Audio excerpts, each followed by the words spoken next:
Welcome. It's Indisputable. I'm your host, Richey. Good to be with you. We got a lot on the agenda today. In the bullpen, we have Rocana, California rep, legendary individual. Will not be a debate, will be a conversation about the January 6th committee and all of the nuances of the hearing. Breaking down news of the day, my contributor is comedian extraordinaire, Ben Glebe. NowhereComedyClub.com. You can find more information there. Also, Rebel HQ contributor. Top story of the day. I believe Mike Lindell is back smoking crack cocaine. I have information that I need to reveal to you about Mike Lindell. Here's what he said about slamming his computer. It's just me and the executive VP of Walmart. And he gets on there. Now remember, the CMO said sales are fatiguing, which was a lie. This guy, I talked to him and I said, this will be your biggest product buy through in the history of Walmart, just like my other 3 price points were. I said, we're gonna give you a MyPillow at $19.88. That's what you can retail it for in your store. And so he goes, all of a sudden he goes, well, no, we're not ever having MyPillow again. He said, you don't make the rating of a 4. And I go, what rating system? And he goes, I go, what are you talking about? He goes, well, 2.5 years ago, we put in a rating system. And I go, what? I said, I'm high rated. I look it up. We're made it a 5, a 4, 3.8. These are just customer ratings. I said, you do realize bots and trolls attack all the time. And he goes, no, he says, well, we're canceling MyPillow. And he had this smirk on his face. I said, goodbye, you're gonna be all over the news tomorrow. And I slammed the computer. He lied, straight up lied. It was all to slow play Mike Lindell. MyPillow man, upset because private companies no longer want to play with him. I thought they believed in the independence of private companies to make these decisions. Now, remember, he's the same fella that said this. Mike Lindell, yes, the MyPillow guy is convinced China hacked the election, Donald Trump really won, and Lindell has the absolute proof. They did it in all the states, every single state. They changed the votes. Every single state. And you have the proof. Yes. That will show I have the whole data. The actual exchange of votes. Yep, 100%. 100%. Okay, that turned out to be a complete lie. He did not have any proof whatsoever, never provided anything, and said that somehow they must have hacked his systems. That's the reason he has no proof of what he said he had absolute proof for. It's not shocking to me that Walmart said no to MyPillow and took them off the shelves. What's shocking is that it took them so damn long to do it. MyPillow CEO Mike Lindell revealed on Thursday that he was enraged and slammed his computer during a video call after a Walmart exec vowed to never sell his bedding products again. Lindell first told his audience on Wednesday that Walmart had canceled future MyPillow orders during a Thursday appearance with conservative podcaster and well-known white nationalist Steve Bannon. Lindell detailed the conference call that ended his relationship with the giant retailer. Now, I started this segment with, I think Mike Lindell is smoking crack again. Now, I say that seriously. I work with those who are in rehabilitative services. I used to be a drinking man myself. I'm thankful for my sobriety today. And having an addiction is nothing to be ashamed of. Seek help, opportunity is there, okay? I have compassion for this arena, not only through experience, but also through my service to that community. Some of you may say, well, I did not know Mike Lindell was on crack.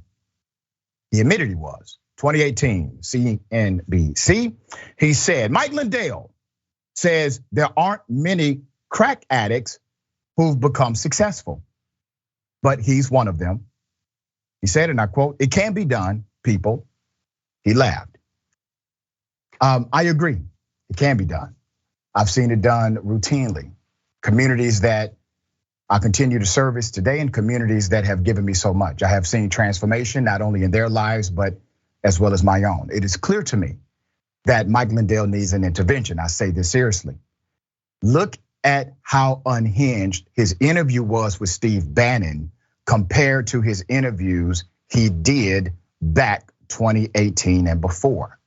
You will see a clear contrast, stage presence, interview dynamics, and even fluidity of thoughts. There is something else going on here. But here's the dramatic part, more so than even that. There are millions of people in this country who believe Mike Lindell.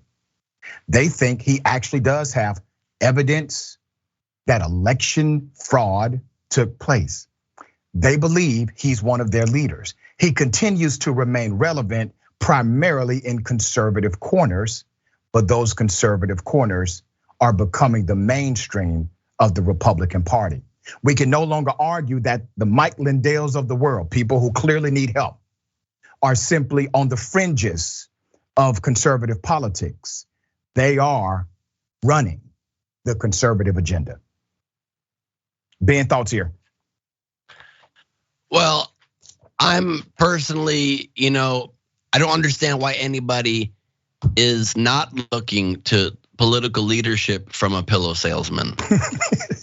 That's where I've always turned. Whenever I want to be led out of the darkness, I think about a man who helps us get into that darkness and sleep restfully on a poorly designed pillow. Yeah. You see the guy, first of all, he also might be snorting stuff because he was touching his nose a little bit during that interview as well, but that's just my guess.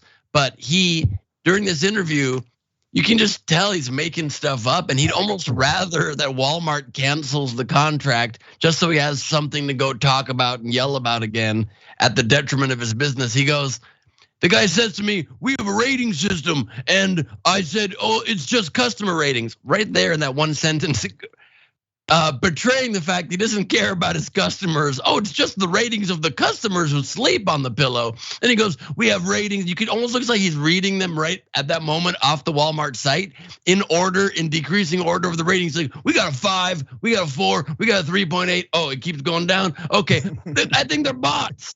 I don't know how many bots are infiltrating a Walmart purchasing system. It's not like it's a major social media network like Twitter or Facebook. It might just be that they're bad pillows, or it might be that people are infiltrating it because they don't want traitors to our nation that are trying to take down the country just for stage time and the ability to sell more pillows at that cost. And so either way, I think it's a fair deal. And you're right, it's about damn time.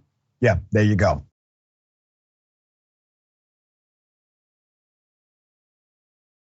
Something that has been making the rounds on social media. The police taser and pepper spray an innocent bystander, actually multiple innocent bystanders. Let's go to the video.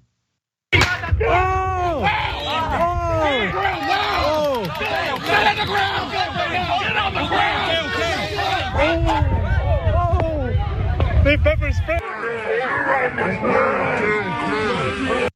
Wow. All right, put up the picture of the victim. This is going to be quite interesting. This is in Shelby Township, Michigan. Police say a parking lot fight at Stony Creek Metro Park led to a single shot being fired in the air and 3 were arrested. Okay. Tony was the young man tased. That's a picture of Tony. Right before his encounter with the officer, Tony said, quote, I heard a gunshot and I was on the other side of the street and the police officer came 2 seconds from running me over. Here are stills from additional cell phone footage of Tony and the officer. Okay. Tony said as the officer approached him, I'm backing up, hands up, everything. I just get tased and fall on the floor. Tony says he was handcuffed and placed in the back of a police car and given a ticket for encroach on shots fired scene and inciting a riot. Those were his charges. Pierce witnessed, let's put up Pierce, he witnessed Tony get tased, saying, and I quote, we started to run and he, being Tony, got tased right in front of me. As Pierce was recording, he became part of it, saying, then I got maced out of nowhere. I fell to the ground, lost my phone and hat. Remember, that was the person who was simply recording and not involved at all in any criminal activity. Police said it is too soon in the investigation to speak about the use of a taser and the use of mace. But the chief of Metro Parks Police said they were working to secure the scene with limited information at the time. Let's put up a picture of the police chief. We do not have the identity of the officers who were involved, but the buck stops with him. Michael Reese is chief of police. Now, let me say this. These are all investigators. All of these cops are trained investigators. We're not trained investigators, at least most of us. We clearly see individuals who are not engaged in any criminal activity. They are not providing a danger to the officer, nor the suspects, nor the community at large. They are simply standing. Some of them are trying to back up and walk away. They were attacked by law enforcement. Now, it is interesting, and I said this would happen, and we have highlighted these stories on Indisputable before. When you say nothing when there's a black or brown victim on the other side of police misconduct, eventually they will come knocking on your door. Now, this police department is violating the rights of white citizens. It is out of control. The industry of policing, they have somehow tricked our societal structure into believing they must have special treatment because without them, we do not survive. The reality is with bad police, we will not survive as a nation. We need good ones. I am not anti-police, I'm simply anti-bad cop. This is a culture. This culture always trumps, no pun intended, policy. While the policy may be correct, the written word of what should happen may be proper, the culture will eat that alive every time. And all of a sudden, all of these trained investigators are unable to properly investigate police misconduct. Isn't that interesting? Ben, thoughts here? Well, firstly, Doc, you say that these people were just standing, and that's fair enough, but where in the Constitution does it say you're allowed to stand? I don't remember seeing that anywhere. So I feel like in defense of these cops, you see someone standing, you might have to spring into action. There's no amendment per se to defend that. I mean, there is no excuse. You see a clip of people standing there, one guy's tasing, one guy's spraying pepper spray. Is it a use it or lose it situation? Do these things have expiration dates and they gotta keep the mace fresh in the bottle? I mean, what exactly is the problem? We should add one simple question to all police questionnaires when someone applies to become an officer of the law. Also, finally, are you a scaredy cat? Do you just instantly spray or shoot or react before even having any sort of threat? Or maybe we need to change police uniforms to have them always go out with like a helmet and a bodysuit, maybe one of those inflatable sumo costumes, so they're less scared during regular situations where they're not in any sort of threat. Maybe they would do less random shooting and spraying and tasing. Yeah. These are just some ideas. I'm trying to help out as best I can. Well, here's the thing. All of the white people did survive. Nobody was shot in the back being unarmed. They were tased and maced. So maybe there's something there.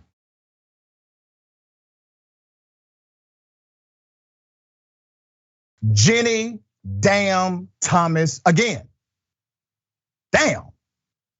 Now she's saying she will happily testify with the January 6th committee.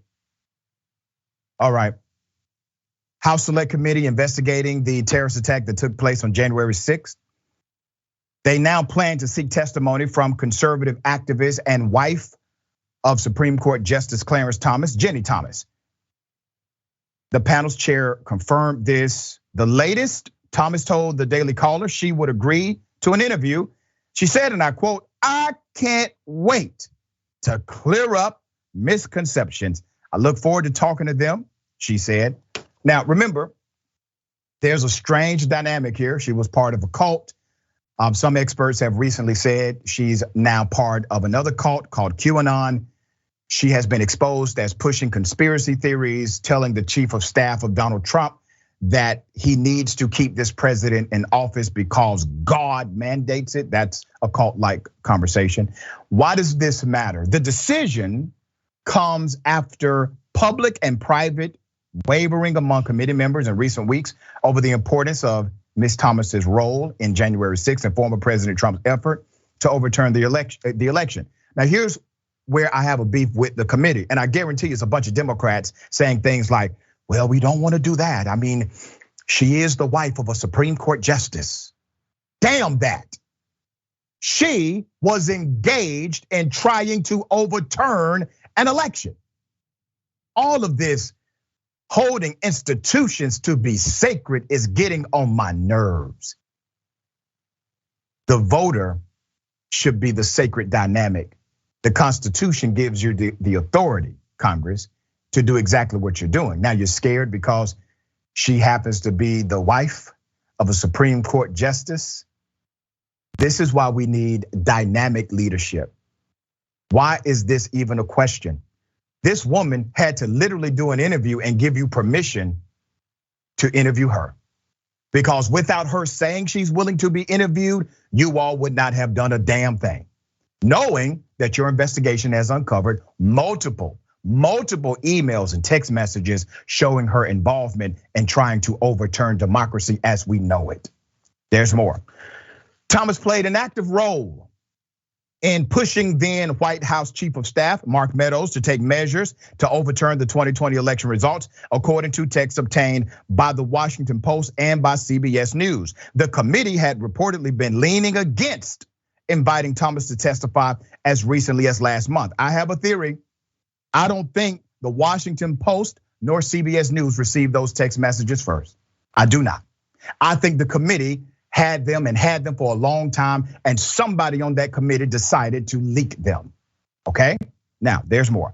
Emails obtained by the panel reveal correspondence between Thomas and legal scholar John Eastman, a central figure in former President Trump's efforts to overturn the election. The Washington Post reported Wednesday. Other emails reported by the New York Times revealed that Eastman messaged a pro-Trump lawyer claiming to have insight into a heated fight between Supreme Court justices over whether to hear an election case. Here's what they're saying. We think it's time that we, at some point, invite her to come talk to the committee. That's what the chairman said. Thompson, the chairman, said the committee's reasoning, we have discovered in those Eastman emails some information that refers to Ginni Thomas.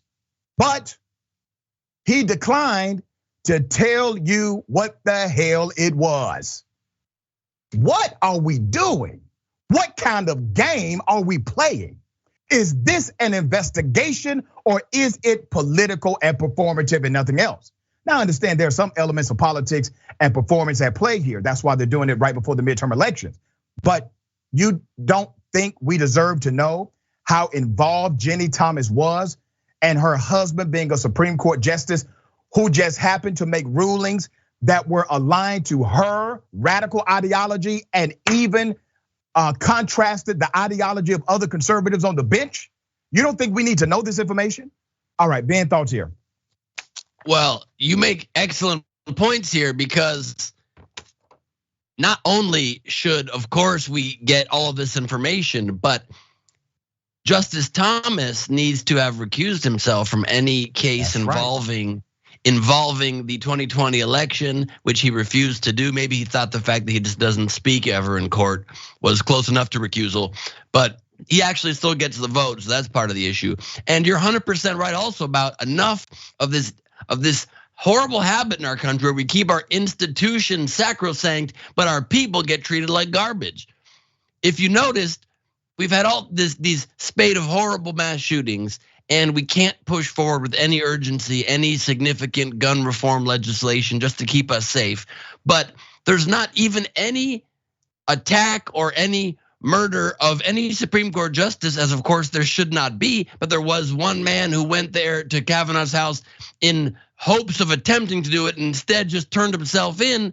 And within a month, just due to pressure from the Republicans, they push forward and pass legislation to add security to the justices' families. So not only are we protecting Ginni Thomas from being held accountable for everything that she has done to help encourage an overturning of our election, we also are adding security around the clock to her and to other families. And again, it just shows our priorities.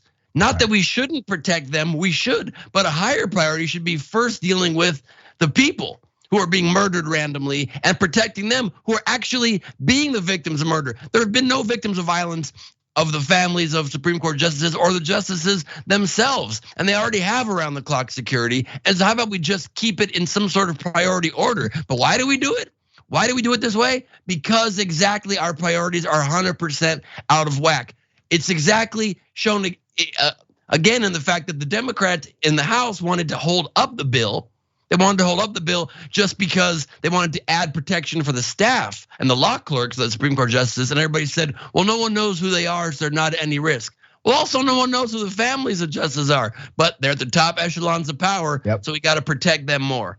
It just shows and betrays our biases every damn day, and it's just painful at this point. We got more on the other side. It's indisputable. Stick and stay.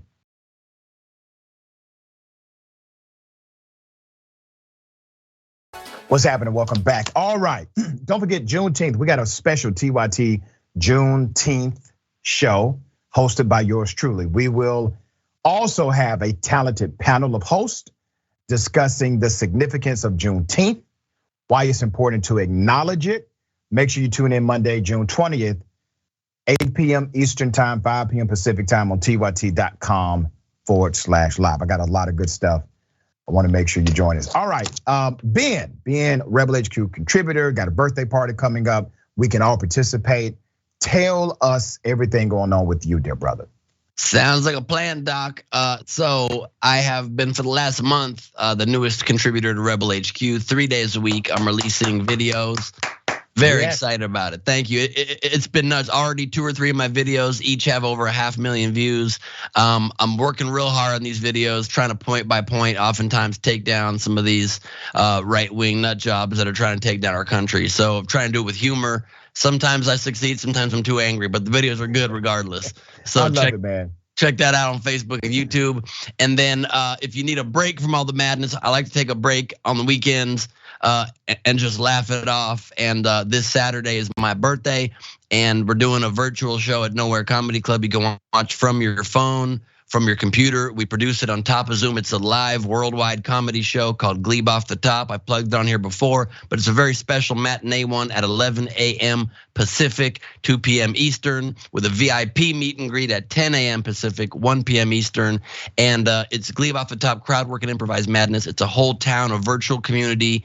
We elect a mayor oftentimes in the show. You can be part of it. I interact with you, we joke around, and my special guest, oftentimes big celebrity guests like Jamie Kennedy, Mary Lynn Rice Cup. But this one, my special guest is my father, who will be doing improv comedy with me live.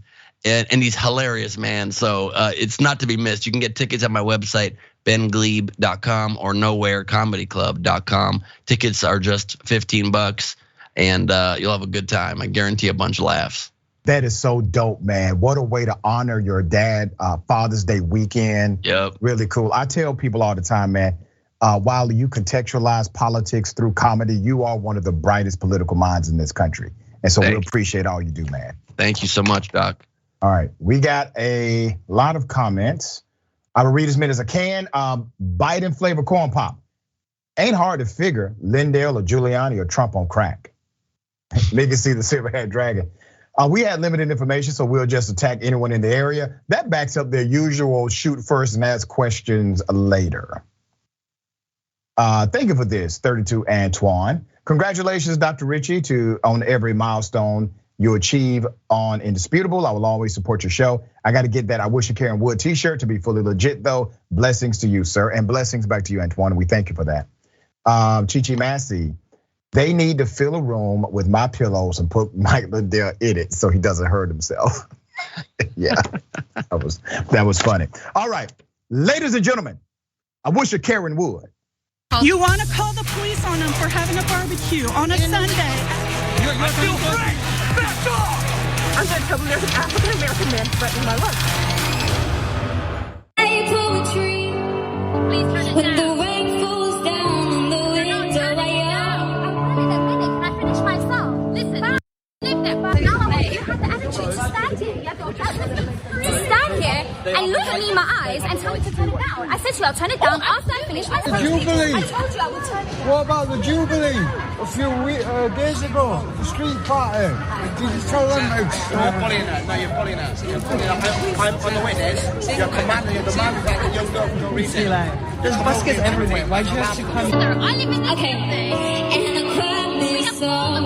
How she's been rude. Listen to her. This is how she's acting. Report. I'm sorry. There's no way to say that. Stand in front of me and be rude to me like that. At me because you screamed at me. You asked. Listen, I was watching you. I was watching you from the. You came up with very strong attitude right here. I said to her, I told her I would. I told her I would bring it down. I'm sorry, I was watching you. Bring it down. That's not cute. Wow. Literally, the young lady who's singing is singing in an area that is sanctioned for street concerts. The Karen is arguing not only with the singer, but everybody who is around, because everybody else understands this is a place where people do street concerts. And I gotta say, I thought the young lady had a nice voice, but the Karenicity was obviously deep in the person who wanted to stop it. All right, Ben, let me ask you this, brother. This to me is akin to someone heckling you, okay? What are your thoughts about this? Was the Karen wrong in this situation? And did the singer handle it appropriately? I mean, we need to find a way to get, so I don't know what language we can use on air. We need to get some of these Karens laid. Can I say that? Because some of these people just need a hobby. They need. Well, you just did, brother. I did. They need stress release. We need to do something to give them something to focus on and relax them in their lives. They're always just such uptight people. They never have a point. They never have anything that to say with any merit. You just see in their eyes like, I'm unhappy, and so I'm gonna destroy somebody else's happiness. And it happens in comedy clubs all the time too. Luckily, not too often for me, because I mess with the crowds. People are a little bit afraid to come at me, but it happens to my cohorts all the time. And even to me, I've been attacked. I had a Trump supporter threaten to shoot me in the back of the head years ago. Damn. Because I was doing a couple of innocent Trump jokes. I mean, it gets intense. The woman is singing. Like, who's surprised that Karens are against music? Nobody. But at least keep that inside. Pop an AirPod in, walk on, keep moving. Those street singers are not that loud once you get 2 feet away. So just keep on keeping on, for crying out loud. All right.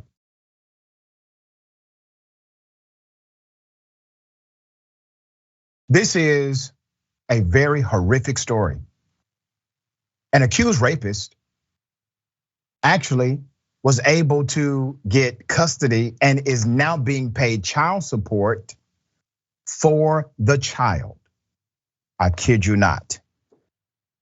A Louisiana judge gave an accused rapist custody of the child conceived from the 2005 attack and eventually ordered his underage victim to pay child support. Are you hearing me here? Okay. Let's put up her picture, Krista. Let's put a picture up. Krista Abelseth told WBRZ that she was raped at 16 years old when a man nearly twice her age promised to give her a ride home from a local restaurant after a night out with friends. All right. Abelseth met with a guy named John Barnes. This was in the city of Hammond back in 2005. She says he offered to take her home after a night at a local bar with friends. Here's a quote. She says, instead of bringing me home, he brought me to his house. Once inside, he raped me on his living room couch.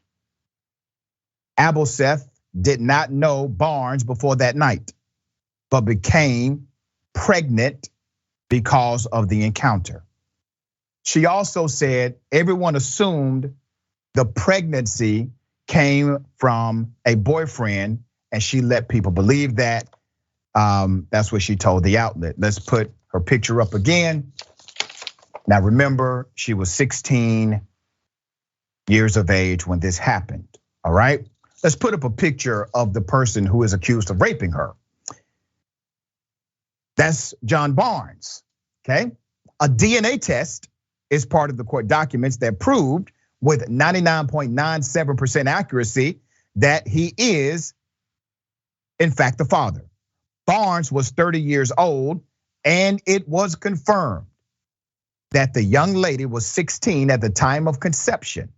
The act was illegal at the time, even if it was consensual. You have to understand this. Minors are unable to give consent. That is called rape. He raped a minor. He violated a child, okay?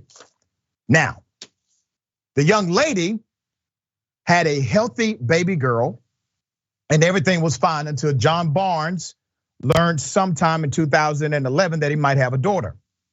He said, and I quote, "When my daughter was 5 years old, he found out about her, and once he found out," she said this, "and once he found out about her, he pursued custody and wanted to take her away from me. They granted him 50-50 custody despite the fact that the child was caused by rape."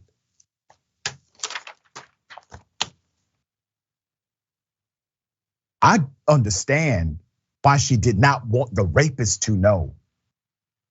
I get that. What I don't understand is why this judge decided to not only give custody to the person they know raped her at 16, but ordered her to pay him child support on top of it. There's more. Abelseth, the young lady, said that she did not make the report until July 2015 because she thought it was too late for law enforcement to investigate the complaint. "I thought if I didn't do it the next day, there was nothing I could do about it," Abelseth said. She was 16, she didn't know the law. "I went to a trauma counselor. He said, no, you have 30 years after you turn 18. There you go. Things took a dramatic turn. Things took a dramatic turn this year when a judge granted Barnes, the rapist, full custody. It happened after Barnes alleged that Abelseth gave her daughter a cell phone. Abelseth said she was also ordered to pay Barnes child support. "He's well connected," Abelseth said. "He's threatened me multiple times saying he has connections in the justice system, so I better be careful and he can take her away anytime he wants to. I did not believe him until it happened." Abelseth said a hearing is scheduled next month to revoke Barnes' parental rights. Now, here's what I'm doing. This story has not received the attention it deserves. I actually believe the young lady. I think this person is very well connected to that local government. I'm going to bust up those connections. I'm calling everyone out, everyone affiliated, and if you show favoritism in this upcoming court case, I will expose you as well. There is no ambiguity if he committed rape. That's established based on court documents. There is no ambiguity if this child is his. Obviously, that is established through DNA test. What is not established is how in the hell did he end up avoiding prosecution, getting custody, and having the young lady who was raped by him send him money for child support? Those are the answers I need now. There's more. The local county sheriff said in a statement, Parish Sheriff Daniel Edwards reports that as of June 15, 2022, the case involving allegations against 46-year-old John Barnes of Louisiana, which has gained widespread media attention, has been turned back over to the DA's office. They don't want to touch it. In tracing this case back, the time the initial complaint was filed in July 1st, 2015, it was discovered that the report never made it through the proper channels. Another favorable outcome for this alleged rapist. Within the department to be assigned for investigation, somehow the complaint magically disappeared. Therefore, our department absolutely dropped the ball, the sheriff says, and we simply must own our mistake. That's what they're calling it, a mistake.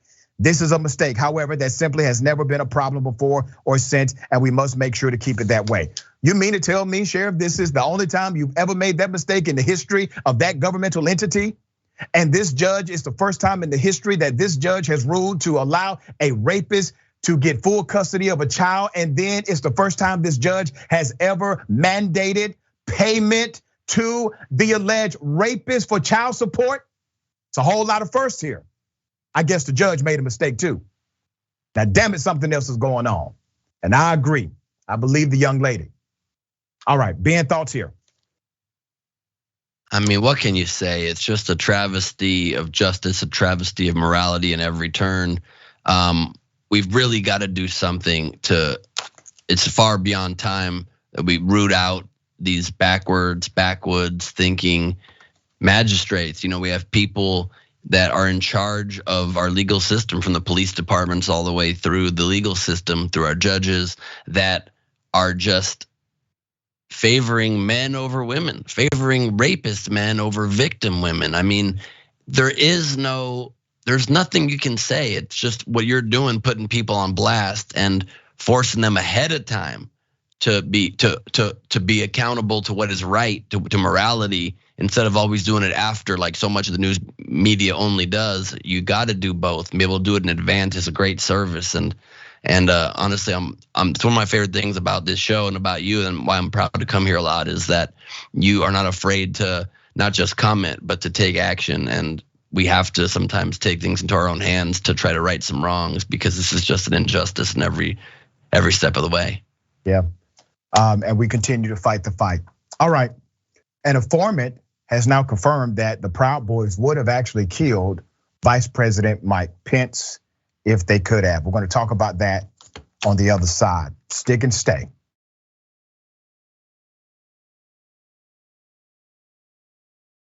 All right, welcome back. We got a lot of show left. Let me read some of these comments. Travel Nurse Dragon says, keep walking, Karen. The faster you walk, the faster the music will fade. That's right. Then says, that poor woman has been victimized by the rapist, law enforcement, and the justice system. Yep. YouTube super chat. David Morris, transatlantic Karenicity. Yes. Robin's Egg, she's mad because she can't carry a tune strapped to her back. The Karenicity, y'all. All right, let me say thank you to 32 Antoine. Welcome to the Indisputable membership. Mary C, the Purple Dragon Queen, Double Doser. Thank you so much for joining. Grandma Sunshine Dragon, Double Doser. Thank you so much. Make sure on the YouTube stream that you join. You can join starting at $4.99 and go up to $24.99. Enhance our connection as well as the platform. All right, I thank you in advance. All right, okay. An informant has said the Proud Boys would have in fact killed Vice President Mike Pence. Let's go to the video. I hear the Pence just caved. No. Is that true? I didn't. I'm hearing reports that Pence caved. No. I'm telling you, if Pence caved, we're gonna drag through the streets. Politicians are gonna get drugged through the streets. Yeah. I guess the hope is that there's such a show of force here that Pence will decide to do the right thing, according to Trump. Bring it out! Bring it out! Bring out Pence! Bring him out! Bring out Pence!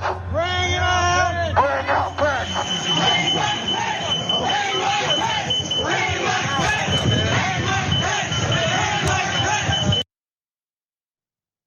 Once again, an informant has now confirmed that they would have actually killed Mike Pence. They did get dangerously close to the physical whereabouts of Mike Pence. It could have gone in that direction, according to the new information we have. All right.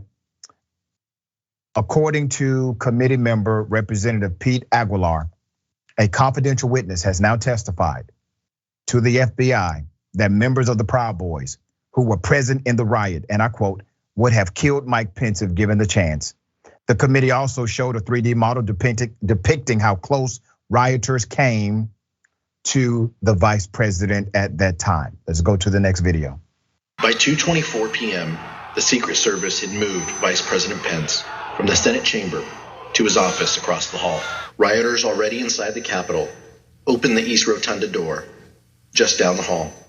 And just 30 seconds after that, rioters breached the crypt, one floor below the vice president. At 2:26 p.m., Secret Service rushed Vice President Pence down the stairs. Vice President Pence and his team ultimately were led to a secure location where they stayed for the next 4.5 hours, barely missing rioters a few feet away.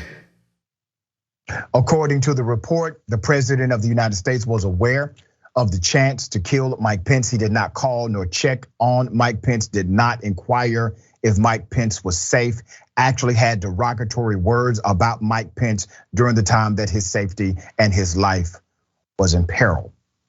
There's more. Now remember, I've said routinely, their movement is rooted in violence and bloodshed. Their movement is not rooted in liberation, peace, and love. It is rooted in exactly what you just saw. Approximately 40 feet, that's all that was between the vice president and the mob, said Aguilar. The extent to which Mr. Pence was personally in danger during the riot has never been known before now. It was publicly reported as it happened that Mr. Pence was removed from the Senate chamber as rioters breached the building, but his whereabouts up until now were actually unknown. Let's go to the photo obtained by ABC News that shows Pence and his family in the ceremonial room of the Senate floor where he was evacuated to, okay? Mike Pence is sitting with his daughter, Charlotte, and brother Greg as wife Karen draws the curtains. Just think about this, okay? A person in the room told ABC News she could see the mob outside and was fearful they would see where Mike Pence was. Imagine that scene. Imagine the violence.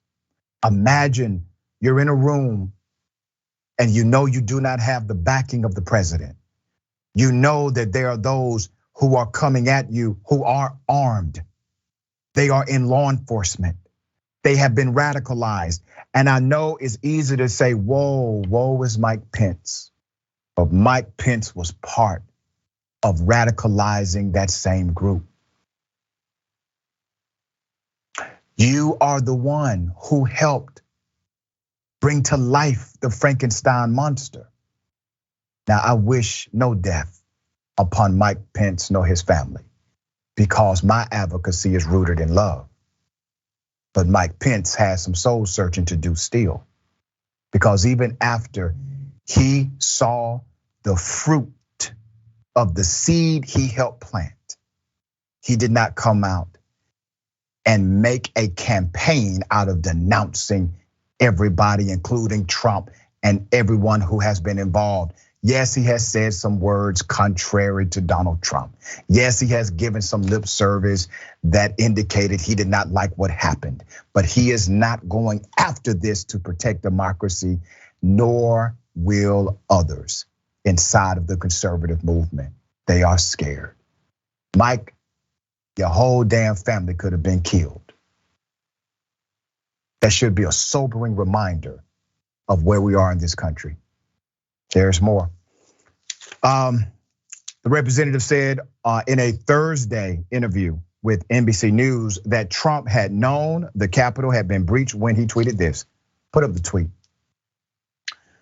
Here's what Trump said when he knew the vice president and his family were in danger of being killed.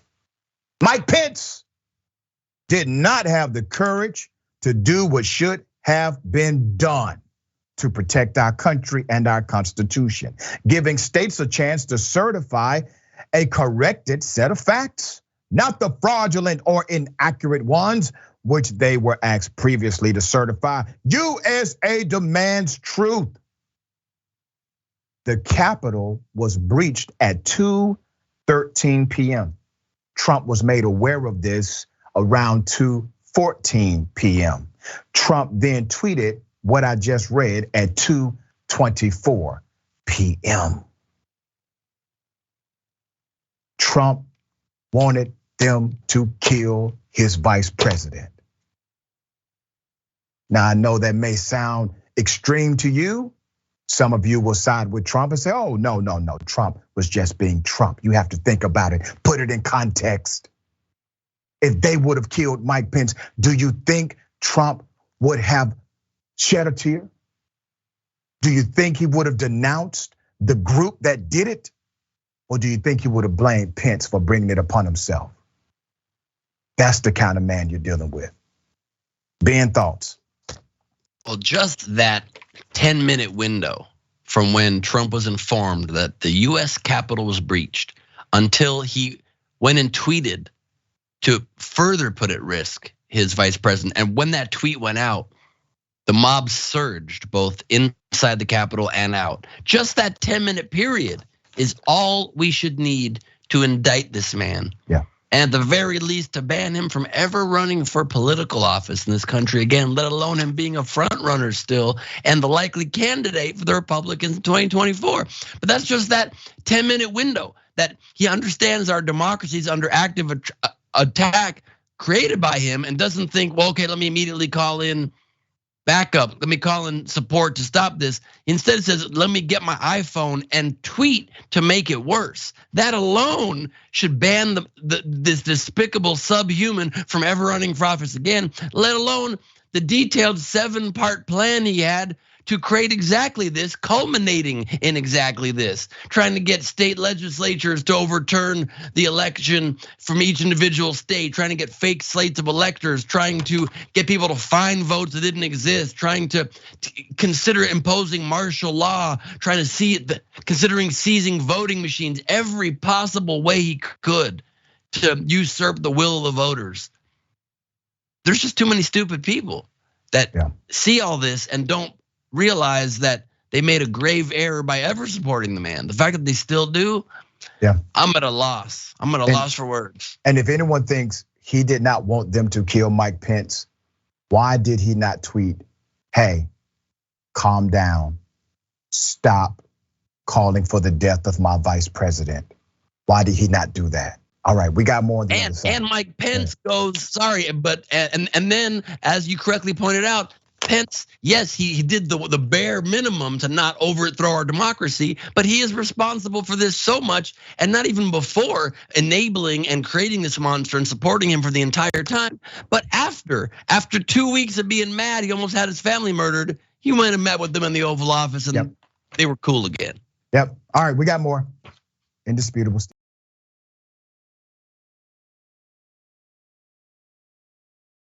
All right, welcome back. Still got a lot of show left. Don't forget to join me and the crew. All right, we got a big panel. The 20th, that will be our celebration of Juneteenth on the network. Make sure you connect. It's gonna be a lot of information, a lot of good stuff. tyt.com/live, 8 p.m. Eastern time, 5 p.m. Pacific time. Love to see you there. All right. Well, WWE CEO Vince McMahon is now being investigated for paying someone $3 million to cover up an affair. Looks like it's not the first time. There's more information. Let's put up his picture full mass here. So his own board of directors, they are looking into a payment. They're calling it a secret payment of $3 million to settle a former employee and their allegation of having an affair with McMahon. The separation agreement, which was reportedly made in January, prevents the former unnamed employee from discussing her relationship with Mr. McMahon or disparaging him in any way. According to the Wall Street Journal, the investigation began in April and has unearthed other older non-disclosure agreements involving claims by former female WWE employees of misconduct by Mr. McMahon. Other misconduct claims reportedly found against John Laurinaitis, the company's head of talent. Interesting fellow. The email alleges McMahon gave the former employee, who was 41 and was hired as a paralegal, like a toy to the executive. And outside counsel has determined that the payment from his exec and McMahon are in the millions, and investigators are still collecting more information about them. Let's go to his daughter. Interesting twist here. Vince has now stepped down as CEO of the company for the duration of the investigation. His daughter, Stephanie McMahon, will now take over as interim CEO of the company. There's another past allegation against Vince McMahon. A Boca Raton tanning salon employee accused McMahon of trying to kiss and grope her after a bronzing session in January 2006, according to the police documents and the Daily Beast. McMahon allegedly tried to show the 22-year-old Tanzabar tanning salon employee his nude and semi-nude pictures on his phone. The woman told McMahon, then 60, to stop, and the tycoon tanned himself. Afterward, the woman claims McMahon attempted to kiss and fondle her before she could get out of the room. Decades back, McMahon was also accused of rape by a former WWE female referee. Here's the video. He took my hand and he kept putting my hand on his penis. He started telling me that he knew I didn't have a job. I had left Frito-Lay because of him. He knew that I had a daughter and that he could either make me or break me. The choice was mine. And he made me have oral sex with.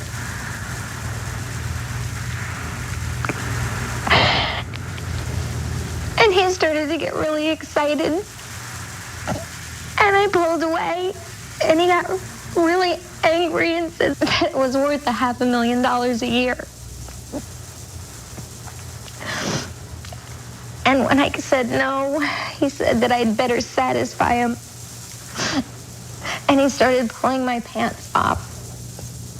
And he pulled me on top of him. And he satisfied himself through intercourse.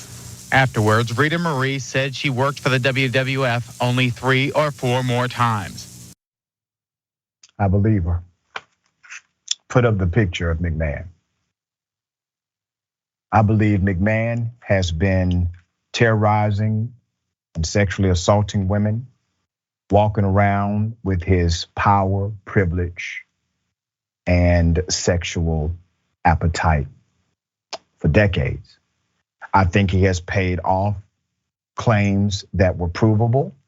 I think his board was actually aware of what he was doing. The only reason he has stepped down now is because they can no longer contain the monster they helped create.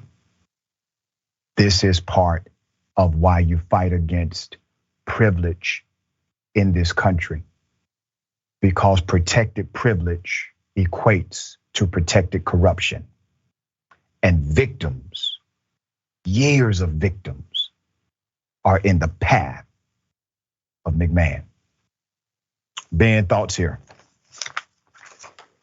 I mean, it's just so sad to see people whose lives get destroyed, get damaged irrevocably, irreparably, and just tossed aside, while the people who are the perpetrators, because they're in power positions in this country, get to keep on to that power. It's just very sad, and I just wish something in the culture would change. I mean, things are a little bit changing, but it'd be nice if they changed a bit faster, and if we were just able to just, I don't know, hold people in power to account a little bit more.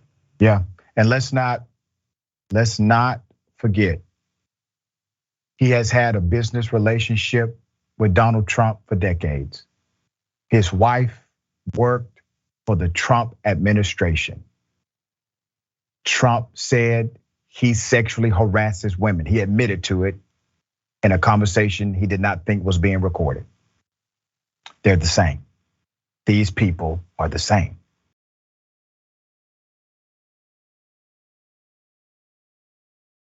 Okay. On a lighter note, the most amazing thing I've seen on the internet for a long time, Mike Tyson. Here it is. Oh, I'm feeling beautiful. Yeah, I know. You got to see that again, don't you? Here it is. Oh, I'm feeling beautiful. You know it is Friday. One more time.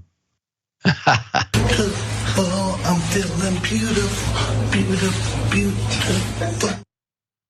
Let's put up the picture full mass. Okay, now here's the thing.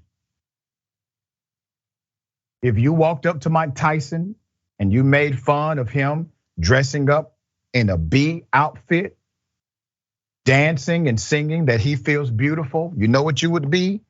You would be a guy who just got knocked out by a guy wearing a bee outfit, dancing, singing that he's beautiful. The 55-year-old heavyweight dressed up in a bumblebee outfit danced around for an appearance on Jimmy Kimmel Live. So this was shared. It is making the rounds on social media. I'm not mad at Mike Tyson here. I'm not upset. If I was, I wouldn't say it. He also played a game of Mike Tyson is right behind you, where fans comment on the boxing icon before being confronted by the man himself. One guy's asked to rank the greatest athletes of all time and has no room for his favorite boxer of all time, Tyson. But when Iron Mike creeps up behind him, he quickly says, "No way, probably number one now." Now remember, if you're an annoying drunk passenger on one of Tyson's flights, you might get stung. Remember this? Hey, Mike, come on. Let's go stop back. Let's lose the horse, man.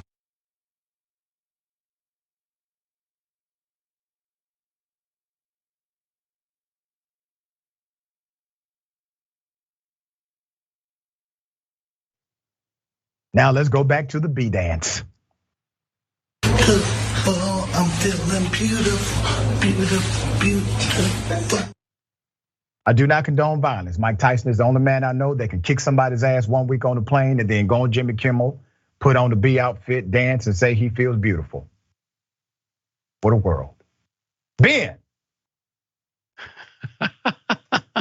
Listen, I'm a little afraid to make any comment for or against this on the risk of him finding out. I met Tyson once in Vegas and I shook his hand late night. I was a little tipsy at a casino walking through and probably shouldn't have even approached the guy, but he was nice at the time. I think he makes a great bee. He makes a wonderful bee if he wants to be. If he doesn't want to be a great bee and he wanted that bee to be a one-time bee situation, then he makes a mediocre bee and he shouldn't have done it. Whatever makes him happy.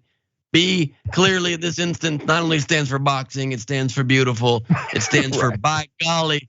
He reinvents himself constantly, and it stands for barely alive if he sees the segment How I Will Be after he has his way with me. So good for him. Let it be. Let it be. That's it. All right. Former Atlanta Mayor Keisha Lance Bottoms has been tapped to work for the Biden administration. Keisha Lance Bottoms, former mayor of Atlanta, will work in a pivotal role. It's going to be interesting to see how this turns out for the midterm elections. She will join the Biden administration. A White House official has now confirmed to CBS News she is set to replace Cedric Richmond. Cedric Richmond was the director of the Office of Public Engagement. Richmond resigned from the position in May. It was not immediately clear when Mayor Bottoms will start. I do imagine she will start very soon because part of that job is to create bridges between various communities and the White House. It's actually a dope position, okay? But it can be a difficult position to navigate. The one-term former mayor, who was the second woman ever elected to the city of Atlanta mayorship, shocked the political world when she announced last year she would not run for re-election. Before President Biden announced Vice President Kamala Harris as his running mate in 2020, Lance Bottoms was considered among the top contenders for the position. So let me give you some background as to what this actually means, the role itself. The director of the White House Office of Public Engagement, beginning in the coming weeks, Bottoms will immediately have access to some of the most high-level planning and strategy sessions in the West Wing and direct access to President Biden. The role is integral to developing Biden's policies and then convincing the broader Democratic coalition that the president is charting the right approach. The stakes are high. Bottoms will be responsible for navigating divergent policy goals between progressives and centrists ahead of what's expected to be an ugly midterm cycle for Democrats. Biden said, and I quote, "Keisha is bright, honorable, tough, and has the integrity required to represent our administration to the American public." Biden said in a statement, "Jill and I have known Keisha for a long time and look forward to working with her more closely."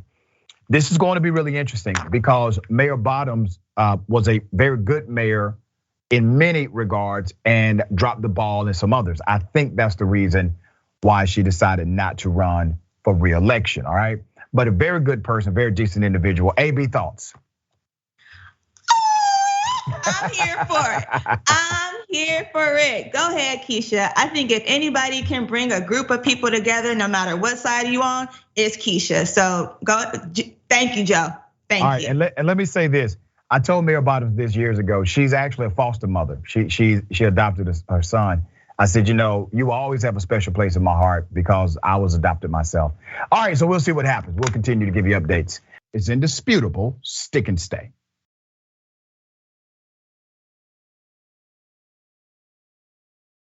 Let's get it. Ladies and gentlemen, welcome to the bullpen.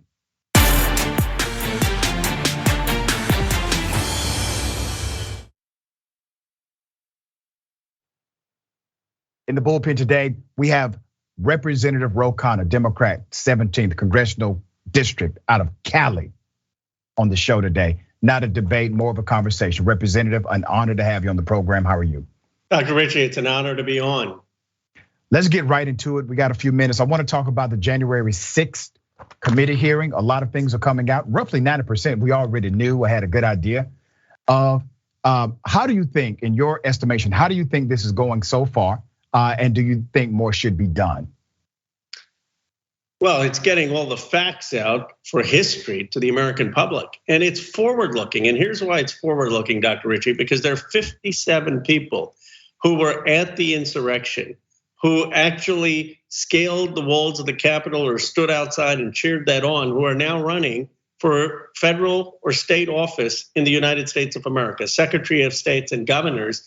And this is about an ongoing desire for them in 2024 to not honor the Democratic results. So we need to wake up to what this committee is saying. They almost stole the election in 2020. And if we don't take decisive action, they will try to steal it in 2024. Let me ask you a direct question because I have some issues with the January 6th committee and how they are doing this presentation. It seems to be a reluctancy to go on record and say, we're going to recommend to the DOJ criminal charges or criminal investigation, et cetera. There also seems to be infighting with the January 6th committee as it relates to the direction of that notion. Some seem to want the DOJ to be officially included, and some say, well, they can be included based on what they see for themselves. Why do you think there's this hesitancy to, if they uncover criminal activity, to relay it to the DOJ in an official committee capacity? Well, they should relay their findings officially to the Justice Department. I think what they can't do is recommend to a prosecutor whether to charge someone or not, and that's just congressional ethics. I mean, you wouldn't want me as a congressman to be making recommendations to the local DA or US attorney about whether to charge someone or bring criminal activity. But in terms of referring it to the Justice Department, that makes perfect sense. And then what we can say as members of Congress is we want accountability and where the facts go, and we shouldn't have other considerations mitigate accountability, and that the Justice Department really needs to do what the law requires. This is going to be interesting how it turns out with Ginni Thomas. I know I only got a few more minutes with you. They were reluctant. This is on the record. They did not want to question Ginni Thomas. They questioned a lot of other people. Ginni Thomas has now come out and said she basically is happy to testify. But think about this, Congressman. We're in the presentation phase. The interview phase has kind of ended. I mean, obviously they can continue to interview people. Why do you think there was this hesitancy to interview Ginni Thomas when she has popped up in text messages and emails with people they did in fact investigate for trying to overturn democracy in America? Why do you think she was protected in a way that none of the other ones were? Dr. Richey, I agree with you. I think sometimes there's too much of a formalism. There's nothing barring them legally from having Ginni Thomas come before the committee and to explain why was she trying to intervene? Did she think that it was a conflict with her husband on the Supreme Court? Should her husband have recused himself from these cases? And here's why it matters going forward. Should her husband recuse himself in the future if cases like this come up? So I think people keep saying, well, why does it matter? It was a year and a half ago. And you know what, if it was a year and a half ago, and if everyone in this country had agreed it was horrible and wrong, we could let the Justice Department do its job. The problem is there are a lot of people who are part of the insurrection who are running for office saying, I'm proud of being at the insurrection and I'm going to help make sure that our party keeps power. That is a scary thing. We need to wake up into this country about the threat that we're facing across this country in Secretary of State and governor elections. Would you support, Congressman, a bill that would basically prohibit individuals who have been convicted of seditious conspiracy against the government or those who have been known to affiliate with that kind of conspiracy to overthrow the government from actually obtaining political office in Congress? And I say this not within the statutory context, but within the rules of the Congress. You all have membership rules. Technically, you can remove a member of Congress even if they are duly elected based on the rules of the Congress. Rarely does that happen. But would you support a move like that to ensure that individuals who are known actors against the United States government from actually becoming a member of the United States Congress? Yes, I would. And I think it would only strengthen Section 3 of the 14th Amendment, which my reading is prohibits people who are actively involved in an insurrection from serving at least in federal office. So I would support that. All right, Congressman, thank you for your time today. I appreciate you. I know you got a lot of work to do, but thank you for dropping by Indisputable. Appreciate your show, Dr. Richey. Thank you. Look forward to being back. Same here. Here's what I want to do, man, because we do have some time in the show. I want to make sure people know once again what you're doing this weekend, how to celebrate your birthday, and also give us some insight into your creation method for Rebel HQ. Where do you get your inspiration from? I have a method myself. Everybody kind of has a thing. Tell us about that as well.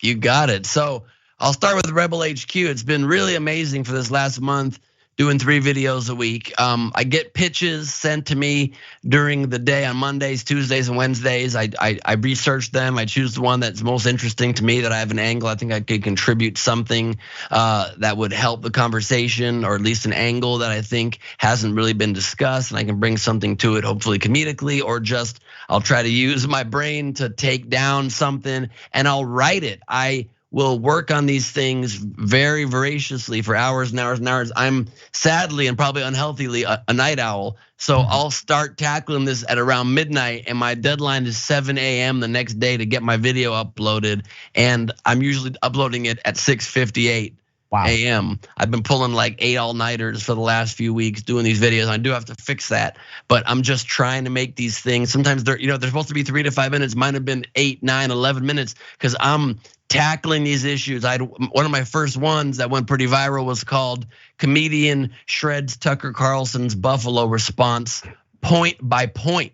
I played clip after clip of what he said and showed exactly how he was misleading his audience, changing the conversation. But then some of them are just silly. I'll just generally make fun of Congress for doing a UFO hearing in the middle of a crumbling democracy. I'll take on Marjorie Taylor Greene for just the other day, my most recent video, for comparing Jan 6 insurrectionists who are being held in prison to George Floyd, her saying that, we went through justice for George Floyd, but we don't get justice for Jan 6 people. Like, justice for George Floyd is something you had to endure like it was food poisoning, and just point out the phrasing that makes it so awful before you get to the bigger issues. I try to capture the little parts of people's speech that betray their biases, that betray their thoughts. And with that, you can really make it funny too, because you just can parody how absurd these human beings are. And so that's kind of my approach. I hope you guys just go and watch a bunch of my videos on the playlist that's called Ben Glebe at on the Rebel HQ Facebook page or YouTube page. It's also a link to it on my Instagram bio at Ben Glebe. And then this Saturday, tomorrow morning, something much lighter, if you want to just let loose and laugh a bit from all the insanity of the week. I created during the pandemic the world's first virtual comedy club called Nowhere Comedy Club. We became the biggest player in the game. We've had over 600 shows, the biggest comics on earth: Sarah Silverman, Bill Burr, Shantae Wayans, Ida Rodriguez from the Young Turks. Everybody comes through, and it's a way you can have a full comedy club experience from the comfort of your own home. NowhereComedyClub.com for that.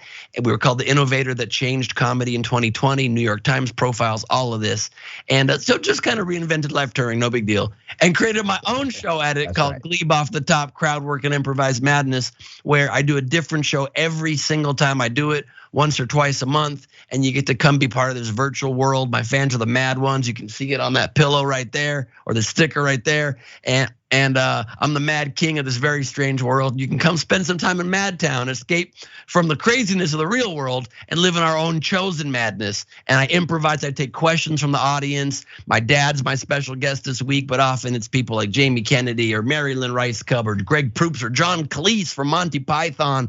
But this time it's my dad and I improvising together. I take audience questions, we interact, we put face filters on to change our faces and play all kinds of characters. It's just sheer silliness. It's not political, but it's very, very funny. You can get tickets to it. It's tomorrow morning at 11 a.m. Pacific, 2 p.m. Eastern, and you can ask me questions live at our VIP hang before that guaranteed question at 10 a.m. 1 Eastern. Tickets at benglebe.com or at nowherecomedyclub.com, and then just follow me at Ben Glebe on all socials where I'm putting out all kinds of fun content. 5 stand-up clips a week of me just messing with the crowd in fun, light ways to give you a little extra content for free every week. You are the epitome, sir, of dopeness. You really are. All right, I'm gonna read some of these comments. We'll comment on the comments. Cray Souffle, feeling buzzed. Talking about Mike Tyson. Naughty's Maximus says, even Mike Tyson is a testament to the fact that every man can get in touch with his feminine side. I actually agree. And if you watch his podcast, I'm not really a Mike Tyson podcast watcher, but I see some of the clips they highlight. Mike Tyson has went in on his guest for being anti-LGBTQ. He has really laid into them for that. It's been an interesting dynamic on this show when that happens. Diane Peters Lewak says, I just want to know what kind of weed he's smoking. The world would benefit from more beautiful bees. Abstract Dragon, every really wealthy person I've ever met is either a sociopath or a full-on psycho. People are merely tools to be used, pure crazy. Really is, isn't it? And then the protection dynamic. Ben, you know this, man. There's no way in the hell you have that kind of culture in a corporate environment that's basically a family company, and you don't know what McMahon has been doing all of these years. It just has surfaced so much that in order to protect the system, they're willing to sacrifice the CEO at this point. Well, at least he'll be held accountable, I'm sure, very fairly by the board that is mostly his family and the new CEO that is his daughter. So right, I'm sure exactly. It'll be adjudicated perfectly. Wow. All right. Always a pleasure, dear brother. Tell people how they can follow you and check you out on social media. At Ben Glebe, BenGleib on all social media. A new stand-up comedy clip every weekday, and just follow me there, and you'll see links to all my Rebel HQ videos as well. You can also watch my first hour special, Ben Glebe Neurotic Gangster. It was a Showtime special. It's now on Amazon Prime or for free in 5 parts on YouTube. And my second special is dropping in a couple months. We just dropped another clip of it yesterday on my Instagram, so check it out. Awesome stuff, man. Great content all the time. Remember, Galaxy Brain is next. All right, remember, take care of yourself, take care of each other, take care of the planet. Remember, the truth is always indisputable.